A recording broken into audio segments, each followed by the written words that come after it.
Hello and welcome to day 3 of Navigate Your Way to More Success. And today we're taking a deeper dive into our autopilot. Just from this photo alone, you can start to see how much information we are taking in and how much we're processing. And not just in terms of what is happening, but also anticipating what might happen and how that might affect us. And so, of all the 4 elements that we have of navigating our way to more success, this element of learning how to drive is the most crucial one. Learning how to have more choice over our thoughts, our feelings, and then our behaviour is truly life transforming. And it has been for many people, as well as me, truly has transformed my life. And I hope it starts to do the same for you.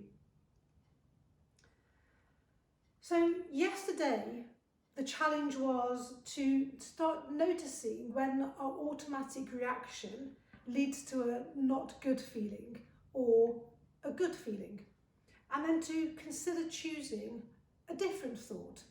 And this was based on that belief behaviour example of when someone's in their car and pulls out on us, noticing how we're reacting, noticing how that makes us feel, and just considering that we can have a different thought, a different reaction. So we're learning how we can influence our thoughts and feelings. Today's focus then is to build on this by understanding how we use the information that we receive from our eyes, our ears, our other senses, and how that's processed within our brain. So we take in the information through our 5 senses. For example, the way someone says something to us, it might be the words they use, or it might be their tone of voice, or their body language. All of this gets translated into a thought and then a feeling. And today we're going to use this model to help us to understand what happens next. So we take in information from a situation or our activating event, and that quickly becomes a thought. That thought triggers our feelings, such as anger, shock, happiness, or maybe disappointment. And we react accordingly. And our actions, behaviours, they all create our outcomes. So the success you're experiencing today is the result of all of your actions, all of your feelings, and all of the thoughts you've had so far. And you may say that I don't understand your particular circumstances and your particular challenges. And you'd be absolutely right. What I can say is, based on my many, many years of coaching, is that everybody has a story. No matter how successful, how happy you think they are, everybody has a story and a personal tragedy. And yes, some are much bigger than others, but the people who are successful are the ones who've used that to define themselves for more success, to use it to strengthen and to grow them rather than to weaken and diminish them. So let's go through this model again, using that driving to work example from yesterday.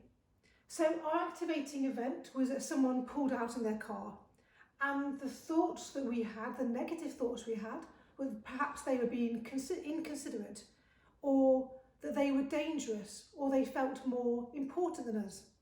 And so we felt angry, unsafe, or somehow lessened. And we reacted accordingly. And that created an outcome, which would be a bad or at least disrupted morning, but especially if we had a scrape because we weren't paying attention, or we ended up behaving in the same way, in an inconsiderate way, to somebody else. So we can now start to understand the influence that we have over our thoughts and our feelings, and that we can therefore create better outcomes for ourselves by choosing better thoughts and better feelings. And we can start to see that we are not our thoughts. And this is hugely important if we're a worrier or an anxious person. We are not our thoughts. Every thought that we have does not have to have significance. Just like every car on the road, every pedestrian, every potential hazard is just being flagged up to us for our potential attention in case it needs some action on our behalf. So every thought does not have to have significance, and very many of our thoughts are just random. It's just our brain piecing together bits and pieces. Now, our brain is very good at this. It's really cool and exciting. For example, have you ever thought that you'd like to have something or do something? So it may be in a particular pair of shoes that you've seen, or a white car, or even, when I was wanting to have a baby. Suddenly you're noticing those particular kinds of shoes, those white cars, and those pregnant ladies and babies everywhere you look. Or in a crowded restaurant or bar, you hear your name. Now, this is because of our RAS, or our reticulatory activating system, which is why we call it a RAS. Essentially, it's a bundle of nerves on our brain stem, but its role is crucial because it's the gatekeeper between our senses and our conscious mind. The gatekeeper between our senses and our conscious mind. So what it's doing is it's selecting what we see and what we hear based on what it thinks we need. So we can influence it by being more conscious of what we want.